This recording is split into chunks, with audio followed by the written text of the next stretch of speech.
We're going to start 4-7 day 2 off with some factoring when that leading coefficient is 1. So the number in front here, we just basically have an x squared.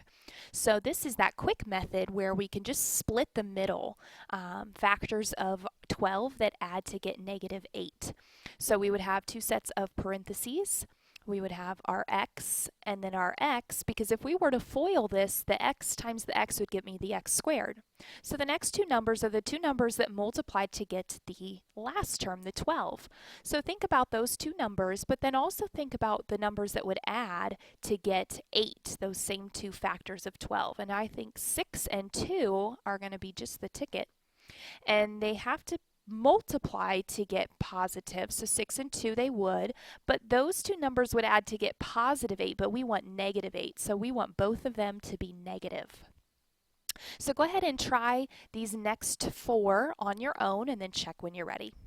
All right, go ahead and check your answers for those.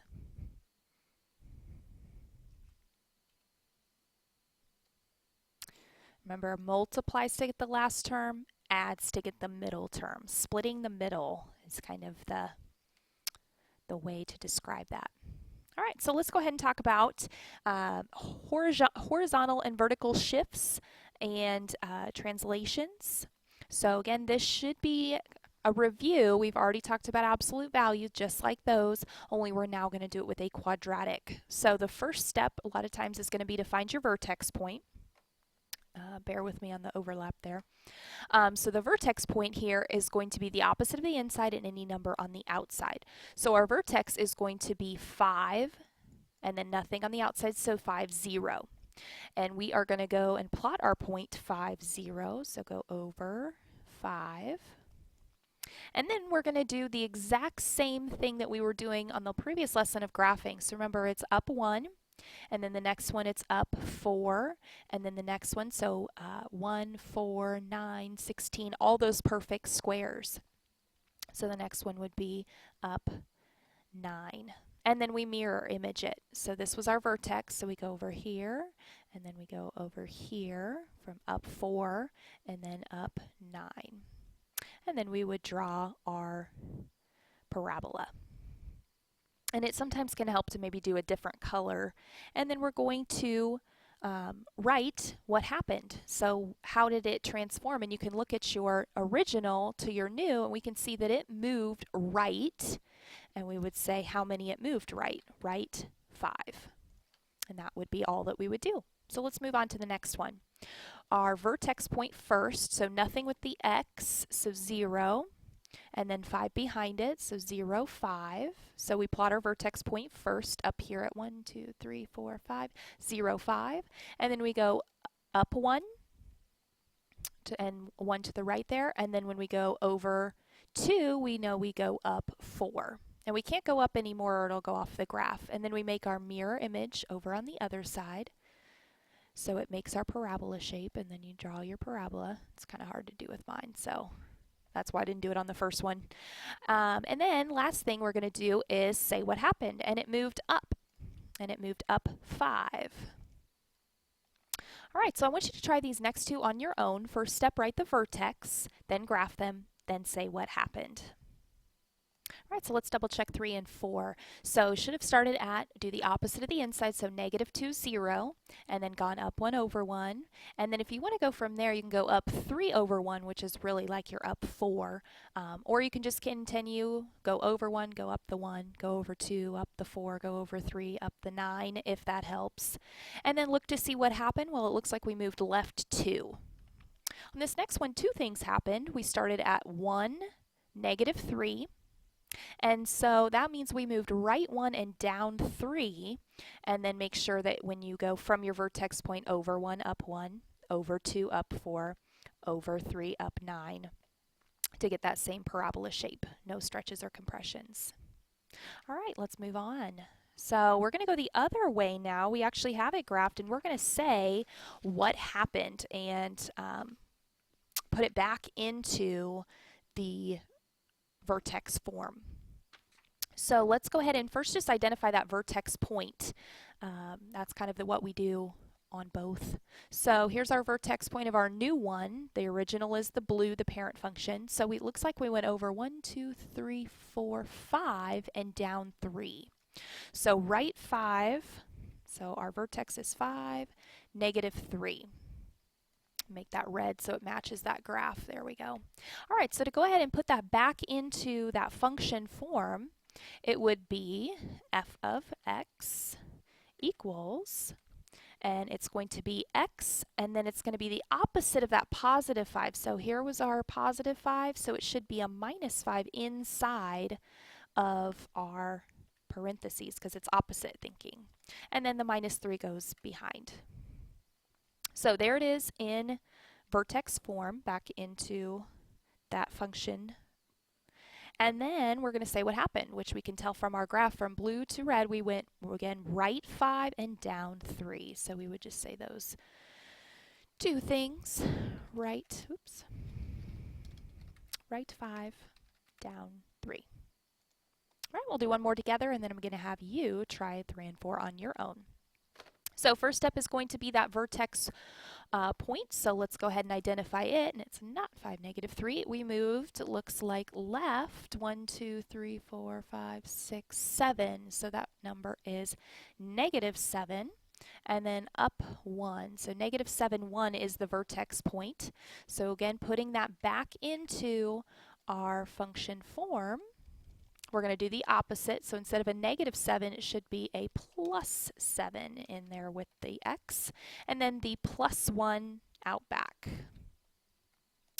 And then we say what happened. So we didn't go right. It looks like we went left 7. And then we went up 1. All right, try those next two on your own. Again, find the vertex first, then plug it back in, making sure to do the opposite when you put it in the inside, if that's where it goes, and then tell me what happened. All right, so 3 and 4, vertex at negative 2, negative 8, so it should be a plus 2 inside and then the negative 8 behind, and it moved left 2 and down 8. Number 4, from blue to red, we had a vertex point, new one, of 2, negative 9. And that means it should be a minus 2 inside the parentheses. Don't forget your squared. And then the minus 9 behind. So it went right 2 and down 9. All right, reflections. Last thing we're going to talk about in this section. If you see our original parent function, we're going to just talk about the reflections over the x-axis. So meaning moving it, we called it an upside down v. Well, now it's going to be an upside down u in this case. So that negative is, note the negative is on the front or the outside. Let's call it the outside because we kind of like to do outside and inside for our parentheses. So whenever we have that negative out front, we're just going to reflect it, making sure that those points match up over the x-axis. So if we are 4 units away there, then we want to be 4 units away over the x-axis on the other side. And then we could draw our parabola. And again, my parabolas are not going to be very pretty with this pen. And then if it's on the inside, that's when it's horizontal movement, and it's not going to look like it changed at all. But again, we're just going to take a look at these type. So these next view here, looks like this one, very similar to the previous page with a vertex point of 3, 0. And we're not going upside down because there's no negative out front. So we just go to 3, 0, and then we plot our points up 1 over 1, and then up, making sure we're up 4, and then on the third one we're up 9. And then we mirror image it. And then we draw our parabola. So try this one. Again, this negative on the inside is just going to mean that it's reflected horizontally, so it's not going to look like it actually was reflected. So identify your vertex point and go ahead and try graphing that one. All right, so it's 0, 2, and then we plot our points, and then if you want to say what happened, up 2, and then hopefully over here, forgot to put, but we went right 3. Hopefully you saw that. All right, we're going to go, again, in a different direction now. We're going to go ahead and write it in the function form based on what they're telling us has happened. So if we want 2 units down, that means it's going to be outside, and we want to have it be a minus 2. So I kind of like to write those little notes nearby so that it helps me when it comes to writing that function. So we're going to have f of x equals, and then we're going to have our x squared.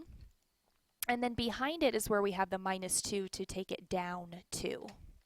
Let's do a couple more and then I'll have you practice some on your own. All right, so translated 7 units to the left. So remember that's horizontal movement, so that's inside. And then if you want to put a reminder opposite, so if you're thinking left 7, really it should be a plus 7. So now when it comes to writing f of x equaling, and we want inside with our x the plus 7. So even though it's a plus, it's really going to move it left 7. So that's that opposite thinking. So anything horizontals on the inside, anything verticals on the outside. So let's take a look over here at this one. Pick purple. Up 3, so that is going to be outside. And then we have 4 units to the right, that's going to be inside. And remember, opposite thinking, so minus 4. So let's write it with those thoughts in mind. So f of x, oh, change my font. And then we have an x inside of the parentheses. And then again, we have that negative 4. And then the 3, moving it up, is going to be outside plus 3. And there we are. So I want you to try these last two on your own. Keep in mind the reflection of the x-axis is that negative that goes out front. So try those last two on your own. All right, so check numbers 8 and 9. Make sure you have a negative or a minus 1 on the inside to move it right, and then the negative out front for the reflection. Then number 9, the negative, or the positive 9, excuse me, to move it left 9 on the inside. The 3 down, negative 3 outside, and reflection, the negative out front. Right, and your last two from the graph here, again, identify the vertex point first, then put it into your function form, and then tell me what happened. So I really want you to try those last two as kind of a check to see how well you understand. So pause the video, try those last two on your own, and then push play when you're ready to check. And then there's the answers for the last two. Vertex at 2, negative 5. So put in a negative 2, again opposite when it goes in. And then the negative 5 on the outside, and it went right 2 and down 5. Over here, your vertex at negative 3, 8. So put in a plus 3 here and in plus 8 here. And then make sure to put that negative in front because it's upside down. And it was reflected over the x. It was left 3 and it went up 8.